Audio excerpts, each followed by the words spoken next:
গাড়ি জোতার কাজ, সেচের কাজ, হাঁপড় চালানোর কাজ, এই সব কিছু কিন্তু আপনাকে আমাকে শেখাতে হবে। তুমি হলে রাজকুমারের দেহরক্ষী, তুমি এসব কাজ শিখে করবে কি?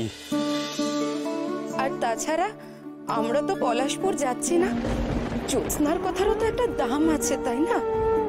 না না, সত্যি যদি আমাদের ওই পলাশপুরে ঠাঁই না হয়, রাজমাতা আমাদের অপমান করে। আরে বাবা, যখন পলাশপুরে যুবরাজ আপনাদের সঙ্গে আছে, তবে এত চিন্তা কেন করছেন আপনারা? দেখবেন সব ঠিক হয়ে যাবে। কিচ্ছু ঠিক হবে না বাবু, কিচ্ছু ঠিক হবে না।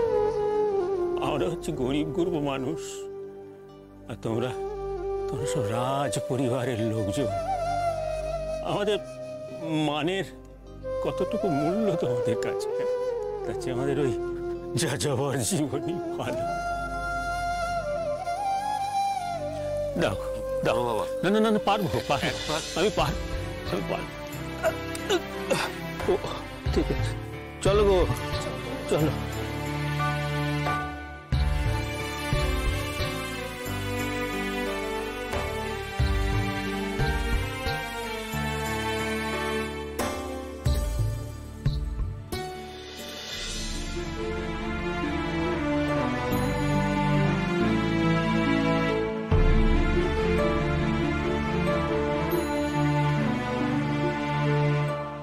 জ্যোৎস্না, এই রাজকুমার আর তার দেহরক্ষী ওনারা খারাপ মানুষ নয় বলেই মনে হচ্ছে, জানিস তো।